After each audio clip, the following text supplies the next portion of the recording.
Հարգելի տիկին նախարար, հարգելի պատգամավորներ, պարոն քաղաքապետ, տարածքային զարգացման հիմնադրամի հարգելի տնօրեն, հարգելի տիկին տնօրեն, հարգելի գործընկերներ, սիրելի աշակերտներ, ուսուցիչներ, շնորհավորում եմ բոլորիս Հակոբ Քոջոյանի անվան դպրոցի նորամուտի առիթով։ Իհարկե, այս դպրոցը հերթականն է առաջին 300 դպրոց ծրագրի շարքում, բայց իհարկե ունի երկու կարևոր առանձնահատկություն։ Նախ ես չեմ հիշում, որ մինչև հիմա մենք անդրադարձած լինենք դպրոցի, որի շենքը պատմամշակութային հուշարձան է կամ առնվազն բաղադրիչ ունի այդպիսի, եւ երկրորդը մասնագիտացած արվեստի դպրոց, որը էլի կարևոր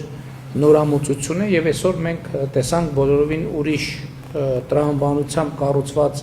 կրթական process, որը իհարկե շատ էական է մեզ համար, այս ճանապարհին ոտք դնել, որովհետև ուզում եմ հիշեցնել, որ քաղաքացիական պայմանագիր կուսակցության նախընտրական ծրագրում մենք ունենք հանրապետությունում 100 արվեստի, սպորտի, արվեստի ներառյալ երաժշտական դպրոցների կառուցման նախագիծ, եւ մենք նաեւ պետք է կողմնորոշվենք, թե այդ նախագիծը ինչ տրամաբանությամբ ենք իրականացնում, որովհետև նաև հիմա քննարկում եւ հնդածս քայլելով մտածում էինք Հակոբ Քոջոյանի անվան դպրոցը, որը Երևան քաղաքի կենտրոնում է, 500 աշակերտ ունի եւ 600 աշակերտի պոտենցիալ ունի, այդտեղ պետք է մտածել, թե արդյոք հանրապետության բոլոր մարզերում այս մոդելը հնարավոր է կիրառել, մեծ է հավանականությունը, որ ոչ, եւ որովհետև եւ գուցե թե այնտեղ արտադպրոցական տրամաբանությամբ արվեստի ուղղությունները մենք կզարգացնենք կամ բայց որտեղ տեսնենք, որ հնարավոր է նաև հենց միջնակարգ կրթության շրջանակում տեղավորել, դա իհարկե մենք իրականացնենք։ Ես նկատի ունեմ, այս վարժությունը մենք արագ պետք է անենք, այսինքն մինչև սեպտեմբեր մենք պետք է կողմնորոշված լինենք, թե ինչպես ենք աշխատում։ Երկրորդ բաղադրիչը, որի մասին ուզում եմ խոսել, կարևոր է, որ պատմամշակութային նշանակություն ունեցող շենքի ֆասադը վերականգնվել է ճշգրիտ եւ նաեւ սա այն դեպքերից է այս ընթացքում նաեւ տարածքային զարգացման հիմնադրամի տնօրենը այդ տեղեկությունը փոխանցեց, որ մեր նախատրամադրվածությունը եղել է հիմնանորոգումը, բայց հնդածս պարզվել է, որ դա հնարավոր չէ շենքի ֆիզիկական մաշվածության աստիճանով եւ իհարկե սա եւ վատ նորություններ մի կողմից, բայց գլոբալ հաշվով լավ նորություն, որովհետեւ իհարկե հիմնանորոգումը շատ ավելի արագ կտեվել։ Մենք ոչ թե 5 տարի կկորցնեինք կամ չենք կորցնի, կամ 5 տարի կտևեր, այլ կտևեր, ասենք, ենթադրենք 1 մաքսիմում 2 տարի, բայց փոխարենը մենք չենք ստանա այն, ինչ որ էս ստացել ենք, եւ էլի իմ գոհունակությունն եմ ուզում արտահայտել, որ տեսեք, հնդածս հետ էի մտածում, երևի հատկապես տղամարդկանց հատուկ է ավտոմեքենաների տրամաբանությամբ դատել ամեն ինչ, երբ որ մենք նայում ենք, ասենք, օրինակ Mercedes-ի առաջին թողարկումը, հետո երկրորդը, հետո երրորդը, հետո չորրորդը, հետո 5-րդ, սերունդ, մենք այդ զարգացումը տեսնում ենք եւ ինձ համար շատ կարեւոր է եւ էական է, որ ամեն անգամ, երբ որ մենք նոր դպրոց ենք գնում, մենք տեսնում ենք մի հատ նոր կոմպոնենտ։ Դա շատ կարեւոր բան է, որովհետեւ ոչինչ, որ մենք այս ճանապարհի վերջում կնայենք մեր կառուցած առաջի դպրոցներին եւ կասենք, այս ինչ ենք արել, բայց հենց դա է ճանապարհը եւ այդ ճանապարհով մենք պետք է գնանք եւ ես քաջալերում եմ դա, որ անդադ միտեղ մի նոր բաղադրիչ, մի նոր կոմպոնենտ, մի նոր դետալ, բայց այդ շատ կարեւոր է, որպեսզի մենք իսկապես դպրոցաշինությունը որպես այդպեսին Հայաստանի Հանրապետությունում զարգացնենք, որտեղ շինարարություն, բայց ինքն էլ շերտեր ունի եւ դպրոցաշինությունն ու մանկապարտեզաշինությունը դրանք առանձնահատուկ ուղղություններ են։ Իհարկե երրորդ բաղադրիչն այն է, որ Երևանում մենք բարեբախտաբար ոչ բոլոր տեղերում, բայց շատ հաճախ տեղավորվելու խնդիր ունենք, որովհետև դպրոցի հողատարածքը բավարար չէ մեր պատկերացումը 100%-ով իրականացնելու համար, իսկ միջավայրում արդեն համայնքային կամ պետական նշանակության հողեր չկան, որպեսզի մենք կարողանանք ներգրավել։ Իհարկե նաև հնդածս որոշակի լուծումներ արդեն նշмарեցինք, որովհետև բարեբախտաբար եւ էլի պետքա ընդգծեմ իմ տպավորվածությունը, որովհետեւ նախընթաց շրջանում առիթ չի ունեցել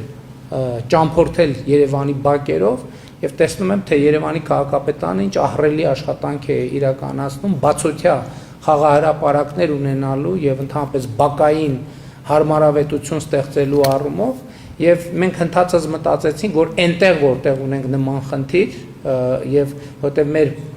մեր նախագծով դպրոցը պարտադիր պետք է ունենա բացօթյա խաղահրապարակային հատված, մտածեցինք, որ այն տեղերում, որտեղ խնդիր կա, ես հիշում եմ Շենգավիթ վարչական շրջանում մենք էլի մի տեղ դպրոց ունեինք, որ էլի հազիվ տեղավորվել էինք, եւ մենք նաեւ քաղաքապետարանի գործընկերների հետ կհամագործակցենք, որպեսզի մոտակա բակերը նման դպրոցների լինեն առաջնահերթություն, որպեսզի նաեւ ամառային սեզոնի ֆիզկուլտուրայի դասերին եւ ընդհանրապես դպրոցի համար նաեւ մոտակա բակերը օգտագործվեն։ Իհարկե, ելի ուզում եմ ընդգծել, որ գոնե վիզուալ առաջին հայացքից շինարարության որակի փոփոխությունը շատ էական է եւ կարեւոր եւ սա սկզբունքային հարց է։ Ես ուրախ եմ, իհարկե նախորդ կառավարության նիստում ես ասացի, որ պետքա բոլոր բացված դպրոցները գնամ, փոխվարչապետը ասեց, որ շատ ասի, ոչինչ, դուք մնացեք աշխատեք, ես կգնամ եւ բոլոր դպրոցները սեփական աչքով պետքա տեսնեմ, որովհետեւ սա նաեւ սովորելու ճանապարհ է եւ անպայման այս ճանապարհը մենք պետք է անցնենք։ Կրթության արվեստի ուղղությունը շատ էական է մեզ համար։ Եթե նկատել եք Հայաստանում շատ է պատահում արվեստի ամենատարբեր գործերի շուրջ մեծ բանավեճեր, կռիվ, այսինքն բանավեճ չէ, վիճաբանություն, դա նրանից է, որ մեր իրականության մեջ ձևի եւ բովանդակության հարցերը լուծված չեն եւ հասցեագրված չեն, որովհետեւ ցանկացած ձև, որ մենք դնենք մարդկանց աչքի առաջ, դա բռնկելու է մի հատ մեծ բովանդակ։ Ես չեմ հիշում վերջին տարիներին մի ձև, որը չի բերել վիճաբանության, ոչ թե բանավեճի, այլ վիճաբանության։ Դա նրանից է, որ մեր իրականության մեջ ձևի եւ բովանդակության հարցերը հասցեագրված չեն եւ նաեւ շատ ուրախ եմ արձանագրել, որ մենք դեռ տարիներ առաջ, 2 գոնե տարի առաջ սկսել ենք անդրադառնալ այդ հարցին, անդրադառնալով թե իսկ ինչպիսին պետք է լինի իրական Հայաստանի գեղագիտությունը, որովհետեւ մենք այստեղ էլ որ կոնֆլիկտներ ենք ունենում, որովհետեւ պետության քաղաքական ռազմավարությունները ոչ միայն երբեմն չեն արտահայտվում արվեստի մեջ, ձևերի մեջ, այլև շատ հաճախ որևէ կապ չունեն պետության եւ իրականության հետ, եւ սա նույնպես խնդրեմ է, որի մասին մենք պետք է մտածենք, բայց այստեղ էլ մենք պետք է հասկանանք, որ մեզ պետք է ժամանակ, մեզ պետք է համբերություն, մեզ պետք է ոչ թե վիճաբանություն, այլ բանավեճ այդ բոլոր հարցերը հասցեագրելու համար։ Հաջորդը, որի մասին ուզում եմ խոսել, այն է, որ մեծ ուրախությամբ իմացա, որ դպրոցի ուսուցիչների մի շատ մեծ մասը անցել է կամավոր ատեստավորում եւ ես ուզում եմ շնորհակալություն հայտնել բոլոր այդ փորձառությունը անցած ուսուցիչներին։ Ես հասկանում եմ, որ դա հեշտ չի։ Ես հասկանում եմ, որ դա որոշակի խնդիրներ է հոգեբանական, հարմարավետության եւ այլն, բայց սա ճանապարհ է, որով մենք պետք է անցնենք։ Ես նաեւ այս անհարմարավետությունը նկատի ունենալով, ես ինքս էլ այսօր մենք կառավարությունում իմիջիալոց այդ չափորոշի չդրել ենք, կատարողականի գնահատման համակարգում մենք հատուկ կարգ ենք սահմանել, որ պետական պաշտոնյաները վարչապետից սկսած մինչև բոլոր մակարդակի պաշտոնյաները պետք է ժամանակ ծախսեն իրենց կրթությունը բարելավելու վրա եւ ես այդ փորձառությամբ անցել եմ իմիջիալոց առաջիկայում պատրաստվում եմ նոր դասընթացների մասնակցել եւ դա բացարձակապես ձև չի իհարկե ձև էլ կա ես ուզում եմ ցույց տալ սեփական օրինակով բայց դա ես նաեւ առերեսվում եմ որ ես դրա կարիքը ունեմ որովհետեւ այն մարդը որ ասում է որ ինքը դրա կարիքը չունի այդտեղ խնդիր կա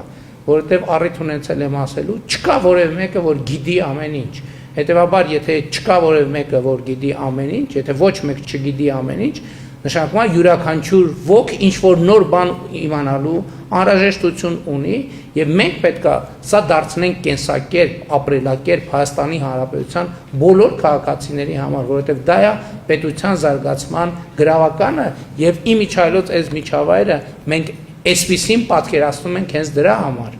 որովհետեւ միջավայրը շատ էական է ինչի է ինքը մեզ տրամադրում որովհետեւ խարխուլ միջավայրում երբեմն էլի ձևի եւ բովանդակության խզում կա Եվ այս ձևը պետք է լցվի այս բովանդակությամբ, եւ դա շատ կարեւոր է։ Եվ ի վերջո, ելի ուզում եմ ամփոփել նրանով, ինչի մասին շատ հաճախ խոսում եմ, ուզում եմ շնորհակալություն հայտնել Հայաստանում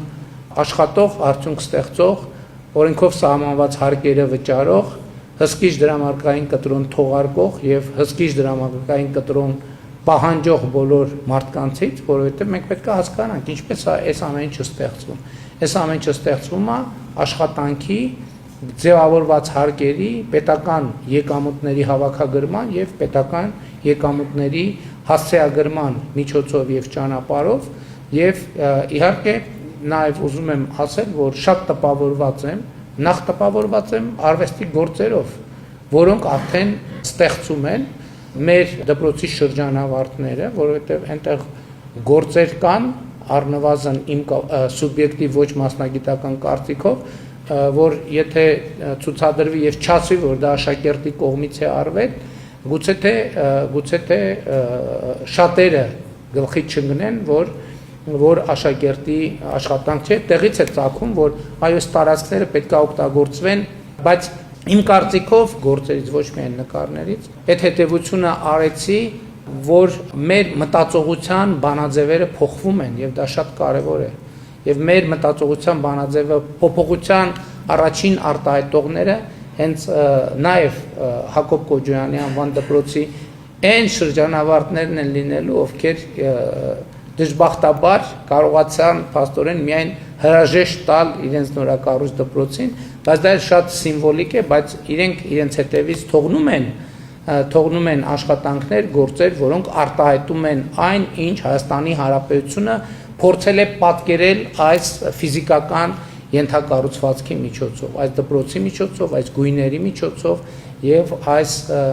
քաղաքաշինության եւ ճարտարապետության միջոցով։ Կրկին ուզում եմ շնորհավորել Հակոբ Կոջոյանի անվան դպրոցի տնօրենին, ուսուցիչներին, աշակերտներին, ովքեր դեռ նոր պիտի գան նաեւ նրանց, համոզված եմ, որ նաեւ այս իրադարձությունից հետո հոսքերը էականորեն կմեծանան եւ դա լավ է եւ մենք շատ գոհ ենք այն դեպքերից, երբ որ ավելի ու ավելի շատ դպրոցներ կառուցելու եւ մանկապարտեզներ կառուցելու անհրաժեշտությանն ենք առերեսվում եւ մենք ամեն ինչ կանենք, որպեսզի այդ անհրաժեշտությունը միշտ հրատապ լինի Հայաստանի Հանրապետությունում, այսինքն պահանջված լինի եւ իհարկե այս տարվա վերջ մենք կփոփենք առաջին 300 դպրոցը, դպրոցի կառուցում, վերակառուցում, հիմնանորոգումը եւ կսկսենք երկրորդ 300 դպրոցի 100 կոմբինացված խաղահրապարակների եւ լողավազանների, 100 արվեստի կոտորակ երաժշտության եւ կերպարվեստ։ Ես մտածում եմ, որ ընդհանրապես այդ ուղղություններով մի ուղղություն կա, որը մենք սովորաբար այս մակարդակում մոռանում ենք, գրականությունը, որը նույնպես ինքը ուղղակի,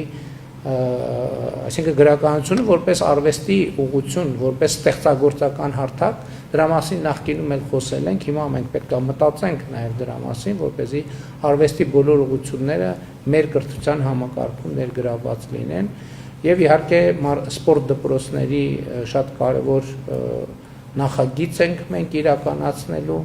նաև հաշվի առնելով, որ ընթացիկ քաղաքական process-ը հայտնի հանգամանքների բերումով ես անվանել եմ երեխաների հեղափոխություն, իհարկե երեխաների հետ կապված նախագծերը առաջիկա 5 տարում